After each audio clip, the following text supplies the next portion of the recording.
ایک رات خواجہ غریب نواز نے سرکار مدینہ صلی اللہ تعالیٰ علیہ وسلم کو خواب میں دیکھا۔ نبی اکرم صلی اللہ تعالیٰ علیہ وسلم نے حضرت خواجہ معین الدین چشتی رحمۃ اللہ تعالیٰ علیہ کو اپنی دعاؤں سے سرفراز فرمایا اور ہندوستان جانے کی ہدایت فرمائی۔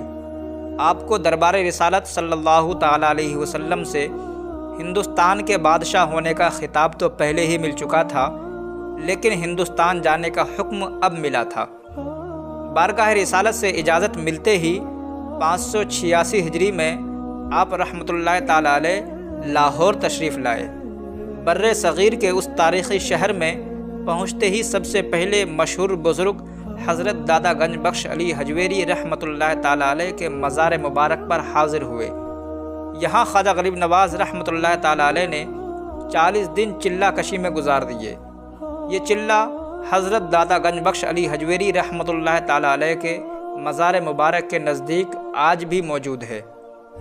اس مقام کو ایک بند کمرے کی صورت میں محفوظ کر دیا گیا ہے۔ حضرت دادا گنج بخش علی حجویری رحمۃ اللہ تعالیٰ علیہ سے روحانی فیض حاصل کرنے کے بعد حضرت خواجہ معین الدین چشتی رحمۃ اللہ تعالیٰ علیہ ملتان تشریف لے گئے۔ ملتان اس زمانے میں مشرقی علوم و فنون کا مرکز تھا۔ یہاں خواجہ غریب نواز رحمۃ اللہ تعالیٰ علیہ نے 5 سال تک قیام کیا اور یہیں سے آپ نے سنسکرت زبان سیکھی۔ آپ کے لیے سنسکرت زبان کی تعلیم نہایت ضروری تھی، کیونکہ آپ رحمۃ اللہ تعالیٰ علیہ عنقریب ہندو قوم کے سامنے اسلامی تعلیمات پیش کرنے والے تھے، اس لیے مقامی زبان سے آگاہ ہونا بے حد ضروری تھا۔ ملتان سے آپ رحمۃ اللہ تعالیٰ علیہ دہلی تشریف لے گئے۔ دہلی میں بھی کچھ دن رکے اور پھر اس کے بعد حضرت خواجہ غریب نواز رحمۃ اللہ تعالیٰ علیہ اجمیر روانہ ہو گئے۔ اجمیر شہر کی مختصر تاریخ یہ ہے کہ یہ شہر آگرہ کے مغرب میں تاڑا گڑھ کی پہاڑیوں کے دامن میں واقع ہے۔ پہاڑ کی چوٹی پر مغل شہنشاہ جلال الدین اکبر کا بنایا ہوا قلعہ آج بھی موجود ہے۔ اجمیر ہندوستان کا ایک بہت ہی پرانا اور تاریخی شہر ہے۔ اجمیر اس زمانے میں بر صغیر کے سب سے طاقتور ہندو حکومت کا دارالسلطنت تھا۔ اس علاقے میں ہندوستان کی سب سے زیادہ بہادر جنگجو اور غیرت مند قوم راجپوت آباد تھی۔ راجپوتوں کی مختصر تاریخ یہ ہے کہ اس قوم کے لوگ مر جانا پسند کرتے تھے، لیکن کسی کے آگے سر جھکانا ان کو گوارا نہیں تھا۔ وقت پڑنے پر راجپوتوں کی عورتیں خود کو بھڑکتی ہوئی آگ کے حوالے کر دیا کرتی تھیں، تاکہ ان کے شوہر پیچھے مڑ کر اپنے گھروں کی طرف نہ دیکھیں اور میدان جنگ میں لڑتے لڑتے یا تو جیت کر واپس آئیں یا پھر اپنی جان دے دیں۔ یہ تھا اس قوم کا مزاج جسے حضرت خواجہ غریب نواز رحمۃ اللہ تعالیٰ علیہ عنقریب خدائے وحدہ لا شریک کا پیغام سنانے والے تھے۔ دوستو، اس وقت دہلی اور اجمیر پر راجپوت چوہان کی حکومت ہوا کرتی تھی۔ حضرت خواجہ معین الدین چشتی رحمۃ اللہ تعالیٰ علیہ نے اجمیر میں اپنی خانقاہ تعمیر کی۔ خانقاہ کیا تھی؟ گھاس پھوس کی ایک مختصر سی جھوپڑی، جس میں حضرت سلطان الہند قیام فرماتے، نماز کا مصلی، پانی کا برتن اور ایک چوڑا لباس، یہی کچھ شہنشاہ ہندوستان کا سامان تھا۔ کچھ دن تک یہاں کے راجپوتوں نے آپ کے قیام کا کوئی اثر قبول نہ کیا۔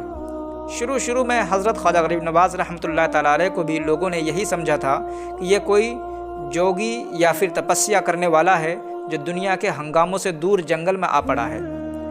مگر جب کچھ لوگوں نے حضرت خواجہ صاحب کی جھونپڑی میں آ کر دیکھا تو یہ راز فاش ہوا کہ اس شخص کی وضاقتہ ہندوستان کے سنیاسیوں سے بالکل الگ ہے۔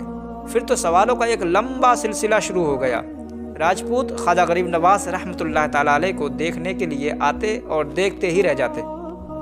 آپ رحمۃ اللہ تعالیٰ علیہ کے نورانی چہرے میں ایسی کشش تھی جسے مقامی ہندو کوئی نام نہیں دے پا رہے تھے اور نہ ہی ان کے دماغ کوئی فیصلہ کر پا رہے تھے۔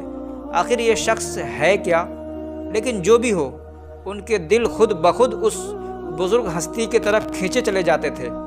اب راجپوتوں کو یہ اندازہ ہو چکا تھا کہ حضرت خواجہ غریب نواز رحمۃ اللہ تعالیٰ علیہ ہندو مذہب کے کسی بھی شاخ پر عمل کرنے والے نہیں ہیں، مگر چونکہ آج تک انہوں نے راجستھان کے علاقے میں کسی مسلمان کو عبادت کرتے ہوئے نہیں دیکھا تھا، اس لیے حضرت خواجہ غریب نواز رحمۃ اللہ تعالیٰ علیہ کے مذہب کی حقیقت نہیں جان رہے تھے۔ پھر ایک دن کچھ راجپوت آپ رحمۃ اللہ تعالیٰ علیہ کی جھوپڑی میں داخل ہوئے۔ اس وقت خواجہ غریب نواز رحمۃ اللہ تعالیٰ علیہ اللہ تعالیٰ کے ذکر میں مشغول تھے۔ راجپوت خاموشی کے ساتھ بیٹھے رہے یہاں تک کہ خواجہ صاحب اپنے وظائف سے فارغ ہو گئے، اور خواجہ صاحب رحمۃ اللہ تعالیٰ علیہ نے راجپوتوں سے ان کی زبان میں گفتگو کی۔ تم لوگ یہاں کیسے آئے ہو؟ تو راجپوت ایک غیر مقامی شخص کے لب و لہجے پر حیرت زدہ رہ گئے۔ ایک راجپوت نے تیز لہجے میں جواب دیا، ہم کچھ دنوں سے یہاں جنگل میں تمہیں تنہا دیکھ رہے ہیں، آج سوچا کہ تمہارے آنے کی وجہ پوچھیں، آخر تم کون ہو اور یہاں کس لیے آئے ہو؟ خواجہ غریب نواز رحمۃ اللہ تعالیٰ علیہ نے نرم اور میٹھے لہجے میں فرمایا، کیا میری وجہ سے تمہیں کوئی تکلیف پہنچی ہے؟ دوسرے راجپوت نے کہا، تم ہمیں نقصان بھی کیا پہنچا سکتے ہو؟ اس کے ایک ایک لفظ سے غرور اور گھمنڈ کی جھلک دکھ رہی تھی، اور راجپوت کہنے لگا، پھر بھی ہم جاننا چاہتے ہیں کہ تمہارا کس قوم سے تعلق ہے اور تم اجمیر کیوں آئے ہو؟ خواجہ غریب نواز رحمۃ اللہ تعالیٰ علیہ نے پرجلال لہجے میں فرمایا، میں مسلمان ہوں اور تمہیں اپنے اللہ کا پیغام پہنچانے آیا ہوں۔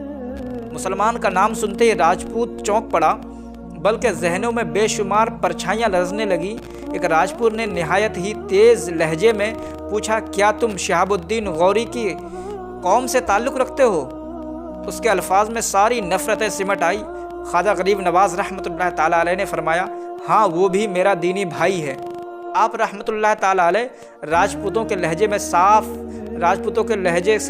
سے صاف سمجھ چکے تھے کہ ان کے اندر کیا چل رہا ہے، چنانچہ آپ نے بھی اپنی آواز کو بلند رکھا۔ دوسرے راجپوت نے جواباً کہا، وہ بھی تمہارے اللہ کا پیغام لے کر یہاں آیا تھا، ہم نے غوری کو اس طرح سے ہرا کر یہاں سے بھگا دیا ہے کہ اس کا پیغام بھی دفن ہو گیا ہے۔ خواجہ صاحب نے جب یہ سنا تو آپ رحمۃ اللہ تعالیٰ علیہ کے جلال میں اور اضافہ ہو گیا، فرمانے لگے کہ اللہ کا پیغام کبھی دفن نہیں ہوتا۔ تم سے پہلے یہاں کتنی قومیں آباد تھیں، آج تم ان کے نشان کی تلاش نہیں کر سکتے۔ اگر ساری دنیا بھی تمہاری ہو جائے تو خدا کی خدائی میں کوئی فرق نہیں آتا۔ شہاب الدین غوری تو اپنے ہمراہ ایک لشکر جرار لے کر آیا تھا، مگر میں تنہا تمہارے پاس آیا ہوں، اور پھر بھی میں تمہیں خدا کا پیغام سناؤں گا اور تمہیں وہ پیغام سننا ہی پڑے گا۔ اگر تم اپنے کان بند بھی کر لو گے تو تمہاری سماعتوں میں شگاف پڑ جائیں گے، یعنی اس کشمکش میں پورا ہندوستان زیر و زبر ہو جائے، لیکن وہ پیغام تمہارے دل کی گہرائیوں میں اتر کر ہی رہے گا۔ جاؤ اور اپنے دروازے بند کر لو، اپنے دل و دماغ پر پہرے بیٹھا لو، مگر وہ روشنی کی لکیر آہنی دروازوں سے گزر کر بھی تم تک پہنچ ہی جائے گی۔ ایک اور بڑا دعویٰ تھا، اور ایک ایسے انسان کی طرف سے کیا گیا تھا جو ایک سرکش قوم کے حلقے میں بالکل تنہا اور اکیلا تھا۔ راجپوتوں کو خواجہ صاحب کی بے باکی ناگوار گزری۔ وہ کہنے لگے کہ ہم اپنی زمین پر یہ سب کچھ برداشت نہیں کر سکتے۔ ایک راجپوت نے اپنی روایتی غرور کا مظاہرہ کرنے کی کوشش کی۔ خواجہ صاحب نے پرجلال لہجے میں فرمایا، یہ زمین اللہ تعالیٰ کی ہے، اگر کسی انسان کی ملکیت ہوتی تو تمہارے باپ دادا موت کا ذائقہ نہ چکھتے اور اس زمین کو اپنے ساتھ اٹھا کر لے جاتے۔ ہم سب زمین پر اللہ تعالیٰ کے کرایہ دار ہیں، اور عنقریب ایک ایک کر کے اس کی بارگاہ میں حاضر ہونے والے ہیں۔ دوسرے راجپوت نے بگڑ کر کہا، ہم کسی اللہ کو نہیں مانتے، زمین و آسمان پر ہمارے دیوتاؤں کی حکومت ہے۔ اگر تم یہاں مزید رہنا چاہتے ہو تو تمہارے قیام کی ایک ہی صورت ہوگی کہ تم آئندہ اپنی زبان پر اللہ کا نام نہیں لاؤ گے۔ اسلام کے ظاہر کرنے پر یہ پہلے پابندی لگائی گئی تھی۔ خواجہ صاحب فرمانے لگے، میرے لیے تو اللہ ہی سب کچھ ہے۔ خواجہ صاحب رحمۃ اللہ تعالیٰ علیہ کے چہرے مبارک پر ایک عجیب رنگ ابھر آیا، اور خواجہ غریب نواز رحمۃ اللہ تعالیٰ علیہ کی آواز دوبارہ گونجی، میں اللہ رب العزت کے نام سے زندہ ہوں اور تمہیں بھی اس کے نام کی برکت سے زندہ کرنے آیا ہوں۔ خواجہ صاحب کے اس جواب پر راجپوت خفا ہونے کے بجائے ہنس پڑے اور کہنے لگے، تمہیں اپنی زندگی کے لیے نہ اچھی غذا میسر ہے، نہ لباس، اور نہ ہی رہنے کے لیے مکان۔ پہلے اپنے آپ کو تو زندہ رکھ کے دکھاؤ، اس کے بعد ہمیں زندہ کرنے کی بات کرنا۔ خواجہ صاحب فرمانے لگے، میری زندگی کے لیے ایک جوڑا لباس، 4 گز زمین اور جنگلی پھل ہی کافی ہے۔ تم اپنی فکر کرو، اتنے شان و شوکت کے باوجود بھی آنے والا وقت تمہاری سانسیں چھین لے گا، پھر تم اس دنیا میں داخل ہو جاؤ گے جہاں آگ کے سوا کچھ بھی نہیں ہوگا۔ ایک راجپوت کہنے لگا، ارے آخر تم کس اللہ کی بات کرتے ہو؟ تمہارے اللہ کا وہ کون سا پیغام ہے جو تم ہمیں سنانا چاہتے ہو؟ حضرت خواجہ غریب نواز رحمۃ اللہ تعالیٰ علیہ کے ہونٹوں پر ایک دل نواز مسکراہٹ آئی اور خواجہ صاحب نے سنسکرت زبان میں سورہ اخلاص یعنی قل هو اللہ احد کا ترجمہ کرتے ہوئے فرمایا، اللہ ایک ہے، اس کا کوئی شریک نہیں، وہ ہر چیز سے بے نیاز ہے، نہ اس کی کوئی اولاد ہے نہ ہی کوئی اس کا باپ۔ پھر خواجہ صاحب صاف فرمانے لگے، اللہ تعالیٰ کو سب سے زیادہ یہ بات ناپسند ہے کہ انسان اسے چھوڑ کر کسی دوسرے کی پوجا کرنے لگے۔ آخر وہ تمہارے خدا کیسے ہو سکتے ہیں؟ جن مورتیوں کو تم نے اپنے ہاتھوں سے بنایا ہے، یہ پتھر کی مورتیاں جو اپنی جگہ سے ہل بھی نہیں سکتے، تم کس امید پر ان کے آگے اپنا دامن پھیلاتے ہو؟ یہ تو خود تمہارے محتاج ہیں کہ تم انہیں ایک مقام سے اٹھا کر دوسری جگہ پر رکھتے ہو۔ راجپوت غصے میں لال ہو گئے اور ان کی تلواریں بے نیام ہو گئیں۔ وہ اس مسلمان فقیر کا کام تمام کرنا چاہتے تھے جو ان کے سامنے ان کے دیوتاؤں کی برائی کر رہا تھا، لیکن اس کے باوجود بھی خواجہ صاحب رحمۃ اللہ تعالیٰ علیہ نے ان کو کرم کی نگاہ سے دیکھا۔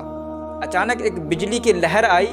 وہ راجپوت جن کی بہادری کی شہرت پورے ہندوستان میں تھی، آج خواجہ غریب نواز رحمۃ اللہ تعالیٰ علیہ کے سامنے وہ جھوٹی ثابت ہو رہی تھی، بلکہ جسموں پر لرزہ طاری ہو گیا تھا۔ ان کی تلواریں ہاتھوں سے چھوٹ گئی اور پھر وہ بھاگ کھڑے ہوئے۔ ایک عجیب و غریب منظر تھا، اور آج خود جو کچھ دیر پہلے اپنی روایتی غیرت و شجاعت کے افسانے بیان کر رہے تھے، خواجہ صاحب کی ایک نگاہ کی تاب نہ لا سکے اور ایسے بھاگ کھڑے ہوئے جیسے کوئی طاقتور دشمن ان کے پیچھے پڑا ہوا ہو۔ راجپوت سپاہیوں میں کچھ دن تک اس واقعے کا ذکر سرگوشیوں میں رہا۔ پھر راجپوتوں کی وہی جماعت جو ایک بار پہلے بھی خواجہ صاحب رحمۃ اللہ تعالیٰ علیہ کی جلال روحانی کی جھلک دیکھ چکی تھی، دوبارہ اس مرد درویش کی جھوپڑی کی طرف روانہ ہوئی۔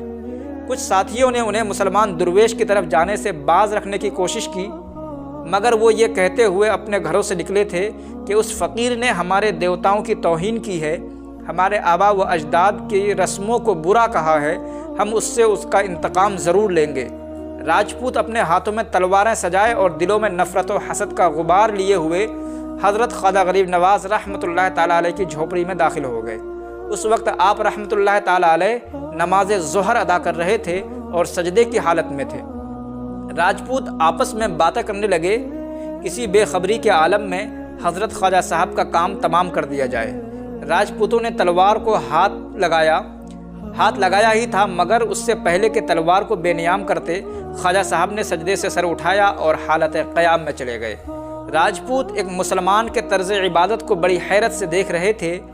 یہ ایک ایسی پوجا تھی کہ کرنے والے کے سامنے نہ ہی کوئی مورتی تھی اور نہ ہی کسی گھنٹی کی آواز۔